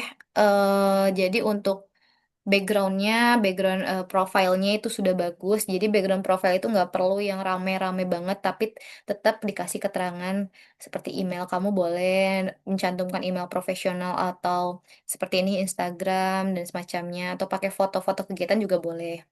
Nah, highlight yang dipakai di sini sama Nutrisi Student Erlangga University. Ini juga udah oke, sesuai juga about yang dipakai relevan dengan jurusannya yang dicantumkan juga di sini oke banget. Jadi nggak usah panjang lebar karena kita juga orang luar kalau misalnya baca bahasa Inggris kepanjangan juga nanti pusing. Jadi ini udah bagus banget, singkat, padat, jelas gitu. Udah mencakup semua tentang diri kamu. Oke, next. Nah, aktivitasnya mungkin nanti bisa enggak harus kayak Kiara ini harus posting-posting gitu enggak harus. Cukup misalkan kamu lihat lagi scrolling in orang nih, ini materinya oke nih buat di-share misalkan. Di-share itu juga nggak apa-apa. Kak Kiara. Jadi kita berbagi bahkan aku waktu itu pernah nge-share saat aku udah kerja atau bahkan aku belum kerja, aku nge-repost-repostin lowongan loker. Karena apa? Dampaknya adalah saat aku nge-share kayak gitu, banyak yang nge-follow aku gitu loh. Jadi kayak kita banyak koneksi, banyak yang berkoneksi sama aku gitu. Jadi nggak harus yang aku, tapi apa sih yang aku bisa kasih untuk orang lain, itu juga bisa kita repost-repost dari aktivitas aktivitas yang kita lakuin di LinkedIn gitu. Oke, terus experience-nya juga terkait BEM ini udah bagus. Wah, ini udah bagus. Ini Kak Syara udah oke banget. Udah terkait project manager bulan berapa lama. Nah, mungkin nanti tadi udah sama kayak Kalia, mungkin bisa jelasin kayak kalian tuh ngelakuin apa di project itu tuh, apa sih targetnya? Misalkan kalian memimpin 100 orang atau mengadakan project kegiatan ini diikuti dengan sekian orang. Nah, kayak gitu. Jadi ada angka yang bisa menggambarkan kegiatan kalian kayak gitu. Kalau ada, kalau misalkan tapi aduh saya nggak tahu gitu. Sebenarnya saya cuman ini aja ya nggak apa-apa gitu. Ini udah oke ke foto-fotonya juga itu juga udah, cuman mungkin terkait foto itu nanti juga bisa yang lebih relevan dengan yang kalian, jadi nggak usah terlalu banyak, tapi kalau ini nggak terlalu banyak sini oke juga karena dia bersangkutan kalau saya cek ya.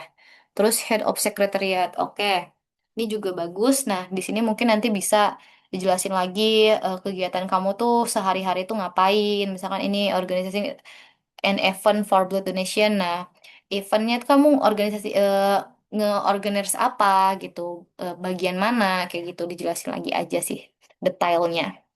Sama ya kayak yang lain itu udah oke, ada jelas juga terkait foto-foto dokumentasi. Jadi nggak cuman kelihatan bodong nih akunnya di bodong nggak gitu, udah ada jelas gitu kan. Terus next, oh banyak banget ya Kak. Ini oke banget. Mungkin nanti ini udah bagus banget. Udah wah ada sampai 16 lebih juga. Oke, ini mungkin nanti Kak Khairi ini udah lulus atau fresh graduate atau semester berapa. Ini kalau misalnya masih mahasiswa, wah makin banyak lagi nanti. Itu nggak apa-apa. Malah kalau kalau aku nih malah lebih seru kalau ngeliat orang LinkedIn orang yang rame tuh seru banget rasanya kayak ih rame gitu.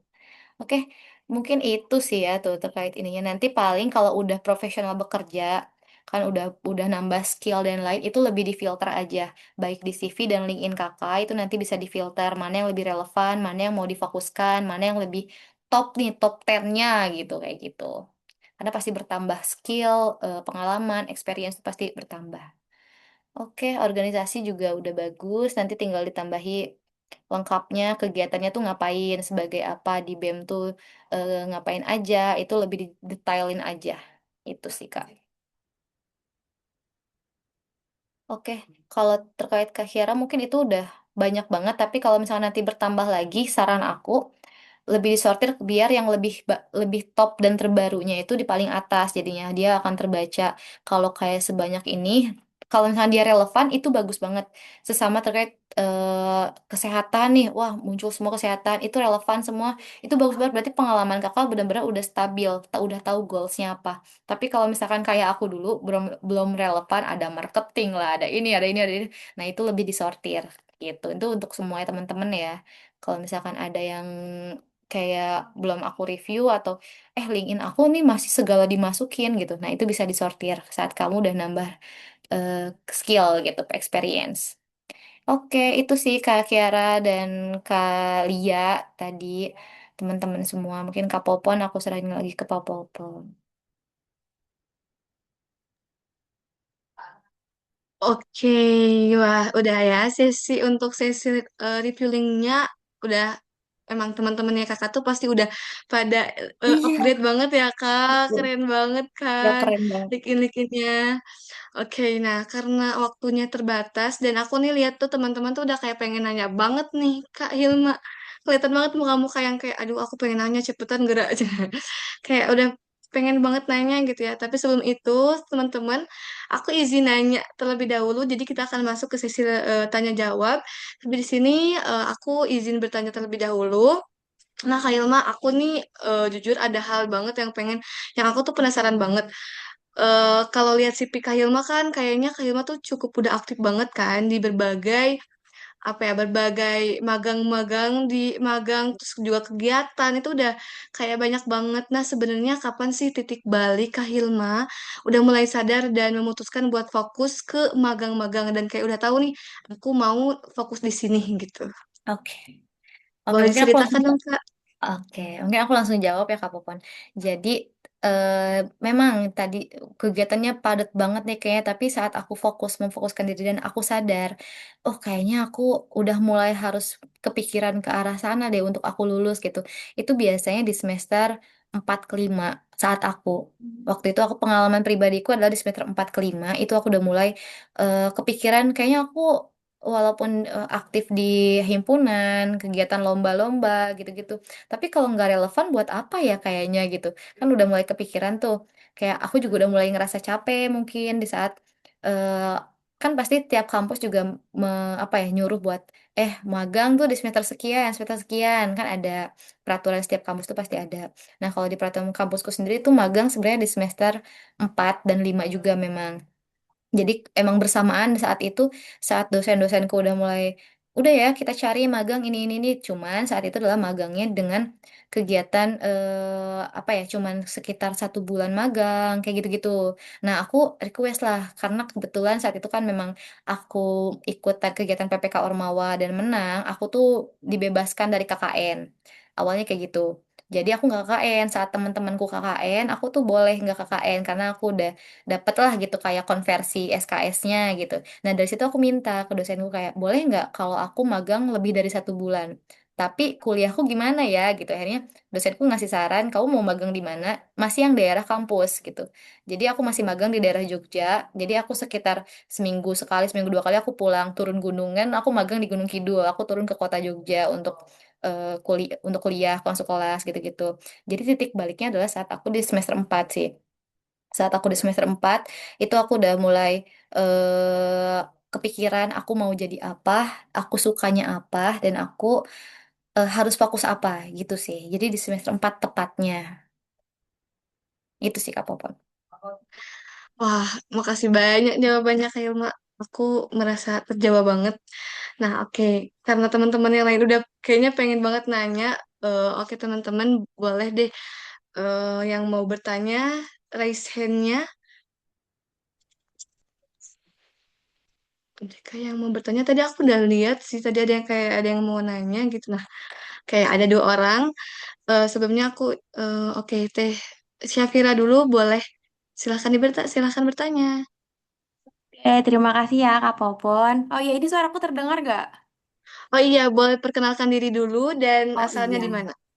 Oke, oke, perkenalkan, aku Syafira Nabila Azahra, aku dari Universitas Lama Mangkurat dari Kalimantan Selatan, dan jujur aku dari mahasiswa ya, bidangnya tuh mirip banget dengan Kak Hilma. Aku mahasiswa Teknologi Industri Pertanian. Jadi aku happy banget malam ini aku bisa ketemu alumni yang bisa sebidang dengan aku gitu loh. Jadi aku bisa lebih bertanya tentang kehilangan arahku. Oke, jadi mungkin masuki pertanyaan pertama dulu nih Kak. Jujur dari pengalaman Kakak tadi soal magang, terus soal kegiatan Kakak ke desa dan segala organisasi itu bener-bener kayak menggambarkan kehidupan mahasiswa banget gitu ya. Tapi ada beberapa hal yang mau aku tanyakan nih Kak. Pertama soal magang. Jadi gini, aku sendiri tuh sekarang di semester 4 kondisinya dan kalau di kampus aku peraturan magang atau magang dari kampus itu seharusnya di semester 6 dan menurut kakak nih, sebelum aku benar-benar terjun ke magang yang yang sudah masuk kurikulum kampus, apakah aku harus punya pengalaman dulu sebelum benar-benar magang yang dari kurikulum itu? Menurut kakak tuh gimana? Apakah aku harus magang dulu gitu loh, cari pengalaman dulu sebelum mulai bener-bener magang karena kalau dari kampusku sendiri dari fakultasku itu mengharuskan kami buat magangnya di industri Kak, nggak bisa ke instansi-instansi kayak BRIN atau ke balai-balai benih atau mungkin ke instansi-instansi pemerintahan lainnya, lebih disuruhnya itu lebih ke industri. Terus selanjutnya aku mau nanya soal culture shock kakak waktu kakak pertama kali magang. Karena aku mungkin denger kating-kating ya, atau mungkin dari cerita-cerita orang gitu kayak kakak pernah ada kena kayak intimidasi dari senior nggak sih? Jujur itu bikin aku takut dan kepikiran banget gitu loh mau mulai magang tuh apa kayak kayak lebih takut aja kalau misalkan aku milih industri-industri yang emang apa ya lebih banyak seniornya yang lebih besar gitu. Aku tuh takut karena aku dari univ yang kecil aja gitu, apalagi jauh. Karena kan industri sebagian besar kalau bidang pangan tuh di Pulau Jawa ya. Kalau di Kalimantan sendiri itu emang sebagian besar di sawit dan karet sebenarnya.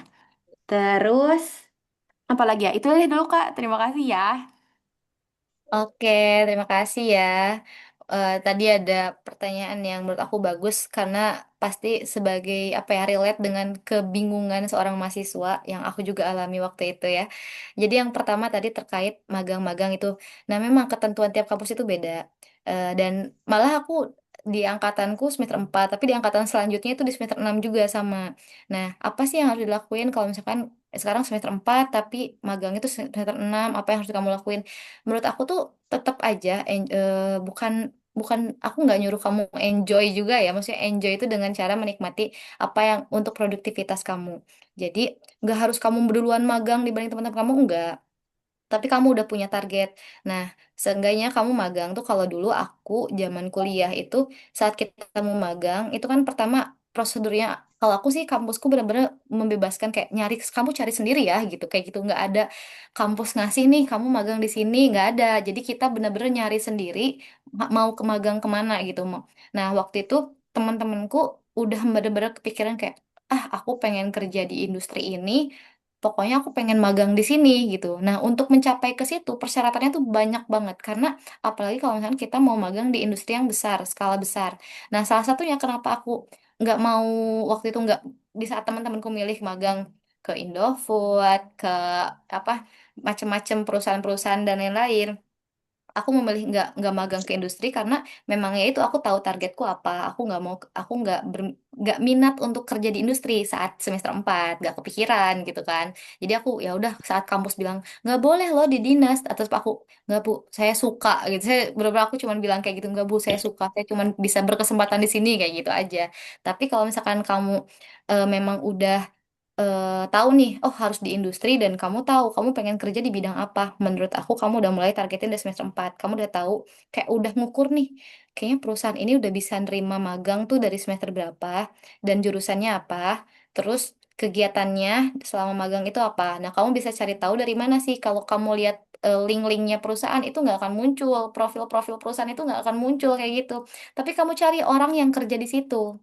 Kamu cari kenalan-kenalan yang mungkin bisa menjelaskan. Nggak harus staffnya, tapi pekerjanya pun lebih bagus karena mereka yang lebih tahu. Ya, caranya bisa berkoneksi dengan mereka itu kayak gimana? Ya salah satunya itu aktif di LinkedIn. Teman-temanku banyak ya dari alumni-alumni sih, kebanyakan alumni yang pernah magang di sini, di adik tingkatnya pasti ikut. Gimana caranya gitu. Nah, kalau untuk yang teman-temanku yang baru-baru, oh kayaknya kampusku nih baru loh ada orang magang di perusahaan besar ini gitu. Caranya gimana? Nah, saat itu aku pernah nanya, cara bisa dia kepikiran buat magang di situ gimana? Pertama, di semester 4, di semester awal saat ada penjurusan, aku nggak tahu ya di kampus kamu itu ada penjurusan lagi nggak. Kalau di aku ada jurusan, ada mata kuliah pilihan tepatnya. Nah, mata kuliah pilihan itu teman-temanku udah tahu dia bakal magang di industri misalkan bidang roti, pengolahan roti, mie, bahan baku seperti itu. Nah, temanku udah ngambil jurusan apa mata kuliah yang sama karena salah satu persyaratan perusahaan tersebut adalah pernah belajar atau mengambil mata kuliah misalkan bidang bakery gitu. Nah, kayak gitu kalau di industri di jurusan aku gitu. Aku nggak tahu, tapi kebanyakan perusahaan mensyaratkan salah satunya itu sih. Kayak misalkan kamu mau magang tapi kamu nggak ada basic atau nggak ada bekal terkait industri, ya kamu mau magang apa? Kamu mau jadi anak yang nunggu disuapin gitu. Nah, kebanyakan industri besar seperti itu sebenarnya. Karena aku juga kerja di industri besar ya kayak gitu. Saat aku melihat anak magang yang mau magang di Nabati kayak gitu-gitu, yang dilihat apa, bukan universitasnya kok teman-teman, bukan oh ini universitasnya gede, enggak, ini udah pas swasta nggak usah, enggak gitu, karena aku juga swasta tapi aku bisa masuk ke perusahaan multinasional, aku tetap bisa kerja di multinasional untuk fresh graduateku gitu loh. Teman-temanku juga banyak yang kayak gitu, jadi bukan karena universitasnya tapi lebih ke relate nggak sih pengalaman, atau kalian, niat kalian, tujuan kalian, dan pengalaman atau bekal kalian tuh relate nggak gitu. Karena aku kemarin juga aku sempat, temanku tuh nggak bisa nggak lolos di salah satu perusahaan karena dia nggak ngambil terkait industri industri pengolahan herbal. Dia mau ngambil di apa sih yang di Semarang itu, yang antangin-antangin itu, yang produk itu aku lupa deh. Yang itu, nah dia udah lolos segalanya, tapi pas ditanya dia nggak ngambil mata kuliah itu, ya dia nggak lolos gitu. Jadi lumayan banyak perusahaan yang ngelihat latar belakang terkait relate apa enggak dan tujuan kamu apa kayak gitu. Jadi tergantung lagi ke proposal yang kamu ajukan gitu sih. Terus yang kedua tadi pertanyaan terkait ada nggak sih intimidasi gitu ya. Kalau intimidasi saat magang, aku kan karena aku juga sebenarnya kan nggak magang di industri, aku nggak tahu perbedaan kriteria watak seseorang yang kerja di industri dengan yang di dinas seperti laboratorium dan lain-lain itu sama apa enggak. Tapi aku lebih ke saat aku magang di BRIN, aku juga magang dengan mahasiswa lain yang tentu usia dan pemahamannya lebih jauh daripada aku. Aku magang di semester 5, dia udah semester 7 dan kampus yang terkenal gitu. Dan apa yang mereka lakuin ya pasti pas ditanya, kampus mana gitu misalkan. Dan nggak sekampus, pasti kayak, oh cuman kayak gitu. Sedangkan kampus misalkan dengan kampus yang lain, kenal Pak ini nggak? Kenal Pak ini nggak? Kayak gitu. Masih ada connectionnya gitu kan. Tapi nggak usah worry karena sejujur dan seharusnya sejujurnya saat kita magang tuh itu cuman perkenalan awal gitu loh, tergantung kita membawa suasananya seperti apa. Kalau kitanya enjoy enjoy aja, mereka pun akhirnya kayak yo welcome welcome aja gitu. Dan aku juga dengar cerita dari teman-temanku nggak ada satupun masalah terkait saat magang diintimidasi orang lain tuh, sebenarnya enggak sih waktu itu. Walaupun aku juga kampus kecil ya, saat teman-temanku magang di perusahaan-perusahaan multinasional, enjoy aja karena pemikiran seorang yang berpendidikan itu berbeda kok teman-teman. Tenang aja, nggak usah takut, nggak usah worry. Kita sama-sama kuliah, kita sama-sama lagi apa ya, menempuh pendidikan yang sama kok. Nggak ada pembeda gitu. Makanya tinggal kepercayaan diri kamu aja. Kayak gitu aja sih. Kalau kamu percaya diri, orang pun melihat kamu, wah oke nih gitu. Seneng gitu, pasti seneng. Percaya sama. Kalau misalnya kamu percaya diri, pasti orang seneng juga sama kamu. Kayak gitu. Itu sih mungkin semoga itu bisa menjawab. Kalau agak ada yang mengganjal masih pengen ngobrol boleh banget juga, aku welcome banget ya gitu. Oke, makasih banyak Kak Hilma. Oke. Semoga menjawab ya Kak Safira. Nanti kalau misalnya emang ada yang mau ditanyain, nanti langsung aja chat Kak Hilma di Instagram atau di LinkedIn-nya. Boleh, boleh. Oke, masih ada satu lagi nih yang mau nanya. Itu Kak Resti, boleh dipersilakan untuk bertanya. Tapi perkenalkan dulu dan dari mana asalnya. Selamat malam, Kak Hilma. Halo Kak Lesti, apa kabar? Gimana nih? Halo, Halo. Alhamdulillah baik. Oke, mau terima kasih dulu kepada ya kakak, punya tim yang udah menyediakan sesi ini pada malam ini juga. Makasih juga Kak Hilma atas cerita-cerita inspiratifnya.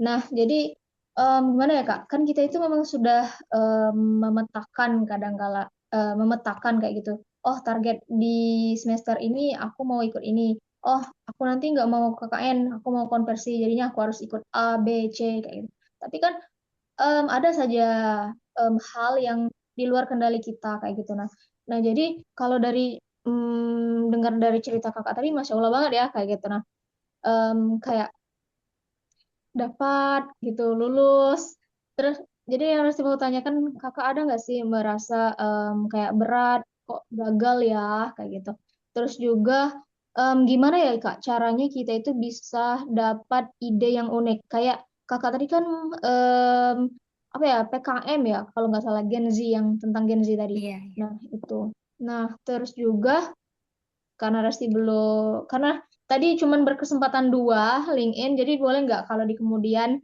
hari Resti minta review juga dengan kakak. Oke, sekian terima kasih kak.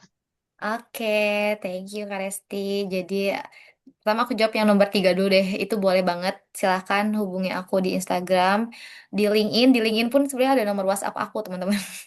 Aku di LinkedIn aku tetap cantumin nomor WhatsApp aku, jadi aku sangat welcome buat teman-teman yang mau nanya-nanya banyak hal. Tapi mungkin aku mau minta maaf kalau misalkan chatnya belum terbalas di jam kerja, ya mohon dimaklumi gitu. Pasti aku balas kemudian. Kalau misalkan nggak dibalas nanti di rechat aja kayak gitu. Itu yang pertama ya. Yang tadi pertanyaan pertama itu Pernah nggak sih kayak mungkin gagal gitu ya, inti kurang lebihnya.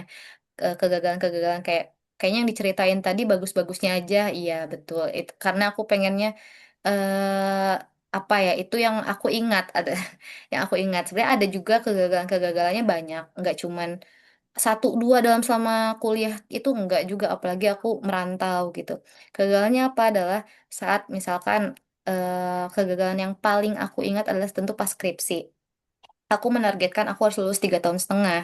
Walaupun biaya kuliahku tercover YKK, tetap aja aku punya target gimana caranya aku biar lulus cepet gitu. Karena tetap ada yang namanya biaya hidup, biaya kosan, lain-lain. Jadi aku, aduh gimana nih gitu. Terus aku pengen pulang gitu, kan kayak gitu. Nah, saat aku menargetkan hal tersebut, ternyata gagal misalkan. Tapi maksudnya plan aku adalah, jadi aku bisa mencapai, tapi aku harus mengorbankan hal lain. Salah satunya, contohnya, saat aku ngejar 3,5 tahun itu, aku kan eh, harus melewatkan banyak hal. Salah satunya saat libur semester aku memilih tidak pulang. Aku tidak pulang selama setahun ke Sukabumi. Padahal dari Jogja Sukabumi itu hanya 8 jam, sekitar 8 sampai 10 jam doang. Tapi aku dalam setahun aku memilih nggak pulang. Terus kenapa? Karena aku memilih berkegiatan lain. Nah, salah satunya adalah tadi yang Gen Z itu juga ada gagalnya. Jadi kita kebetulan saat itu kan aku ketua kelompok PPK Ormawanya. Aku harus saat ada dana bantuan yang dihibahkan ke kelompokku dari pemerintah sebesar 45 juta itu, ya, itu harus bagaimana bisa terdistribusikan dengan sesuai dengan planku, dengan laporan yang aku reportkan ke eh, kementerian, ke pemerintah gitu kan, ke pendidikan, dinas pendidikanku. Nah, saat itu karena aku harus mengurus juga banyak orang, banyak teman-teman yang sebenarnya itu juga nggak begitu dekat. Jadi cuman aku hanya collab dengan teman-teman yang sekedar aku kenal, aku nggak tahu watak mereka seperti apa. Nah, saat distribusikan itu tentu banyak laporan-laporan yang tidak sesuai dan lain-lain. Terus eh, yang aku lakukan saat itu di saat aku harus ngejar skripsiku, aku juga ngejar penelitianku saat itu, dan aku harus menyelesaikan program ini PPK yang tadi yang rumah Gen Z itu. Tapi ternyata ada hal yang terhalang gitu di situ di rumah Gen Z. Akhirnya apa? Misalkan kehilangan yang harusnya uang, misalkan walaupun hanya 1 dari 45 juta, misalkan hanya 1 sampai 2% aja, yang ini uangnya kemana gitu. Karena kita nggak tahu ya, karena banyak orang yang mengelola. Tapi karena itu tanggung jawabku, ya gimana caranya itu adalah salah satunya adalah bukan berarti aku harus mengganti uang itu sendiri, enggak. Tapi aku harus yaitu memutar otak lagi. Gimana ya caranya biar bisa clear tapi tanpa tanpa merugikan apapun gitu kan ya. Ya aku ngajak ibu-ibu. Jadi pada awalnya itu bukan dapur Gen Z, eh, nggak ada program kita jualan atau menambah ekonomi warga, itu nggak ada awalnya. Jadi kita fokus adalah pemberdayaan masyarakat di desa tersebut karena banyak warga-warga yang memang ibu-ibunya tuh dia cuman kegiatannya ya udah nganterin makan suaminya ke ladang kayak gitu-gitu. Anak-anaknya ditinggal atau diajak gitu. Nah, kita fokus awalnya adalah hanya memberdayakan desa tersebut untuk membangun rumah dan perpustakaan untuk anak-anak di desa tersebut. Awalnya seperti itu. Cuman karena ada kes-kes itu akhirnya terbentuklah rumah Gen Z itu. Gimana caranya biar nih uang bisa muter kayak gitu. Ini uang bisa muter nih, nggak stuck di situ, nggak cuma kita ngeluarin tapi nggak ada yang dampak yang keluar atau yang masuk gitu ke kantong warga setempat gitu. Dan akhirnya apa, kegiatan-kegiatan tersebut juga pasti kayak kalau teman-teman pernah KKN, pasti banyak warga-warga yang ada juga kayak sumbangan dong nih minta gitu. Itu pasti ada. KKN pun itu sama kayak KKN PPK Ormawa. Jadi saat kita punya kegiatan, warga-warga tuh nggak paham, warga setempat tuh nggak peduli, pokoknya mau itu uang apa, pokoknya mereka minta minta jatah kayak dah ada kegiatan 17 Agustus tuh minta anak kampus itu tuh lagi kegiatan, minta dimintain dia kayak gitu-gitu tuh banyak. Nah, salah satu mungkin masalahnya adalah kalau yang aku alami yang terbesar adalah kemarin terkait itu akhirnya sampai apa aku di sidang warga. Jadi eh, tempat apa ya, rumah yang aku sewa saat itu tiba-tiba diusir sama warga. Itu tuh banyak kegiatan, banyak hal-hal yang terjadi sampai akhirnya membawa kampus kan. Kampus tuh jadinya bertindak mau nggak mau karena udah berhubungan dengan warga saat itu. Yang jadinya sampai rektorku turun dan lain-lain. Mau nggak mau aku juga harus melewati berbagai banyak eh, apa interview gitu kayak ditanya-tanya sama ini dan menghabiskan waktuku semua. Jadi pengorbanannya apa ya? Saat penelitianku harusnya sekian sampel bisa selesai gini-gini dan waktu itu penelitianku di cover sama salah satu dosenku. Nah, karena nggak tepat waktu penelitianku, akhirnya dicabut dana penelitian itu. Akhirnya aku mau nggak mau harus nyari lagi nih gimana. Ya udah, akhirnya aku pakai dana pribadi untuk penelitianku yang nggak, kalau penelitian mungkin teman-teman juga nanti bakal ada yang penelitian dengan jurusan yang sama mirip-mirip aku itu lumayan besar. Aku sampai habis sekian sekian juta itu untuk penelitian. Akhirnya ya itu pengorbanannya adalah dan aku dicabut karena aku harus mengurus yang lain dan penelitianku nggak tepat sesuai proposal ke pendonor itu loh gitu. Kayak gitu sih. Terus cara aku biar bangkit, ya, kembali lagi motivasi aku, emang aku mau merelakan semua capek-capeknya aku dari dulu buat nggak jadi lulus gitu kan nggak mungkin. Dan di saat itu memang kebetulan teman-temanku satu visi sama aku, kita sama-sama nguatin. Jadi milih temen juga penting teman-teman. Bukan kita milih-milih, tapi lingkungan teman-teman yang akan kita bentuk itu seperti apa. Nah, kalau teman-teman tadi lihat dan ngeh di foto-foto kegiatan teman-teman aku yang ikut tuh kegiatannya itu lagi loh, teman-temannya pasti ada satu dua orang yang itu lagi. Nih orang ikut lagi sama aku, pasti ada lagi. Nah, kayak gitu teman-teman juga harus punya seseorang di kampus yang bisa membantu ide-ide atau keinginan kalian terwujud gitu. Dah. Terus tadi nyambung yang ke terakhir terkait gimana sih bisa dapetin ide-ide itu sebenarnya iseng terkait kalau misalnya aku suka juga nonton drama, drakor-drakor, film-film kayak gitu. Nah, kebetulan karena aku ya itu di bidang pangan ya, jadi aku kalau misalkan ngelihat jajanan atau apa, coba aku mix kepikiran aja, random aja kalau lagi scroll atau apa.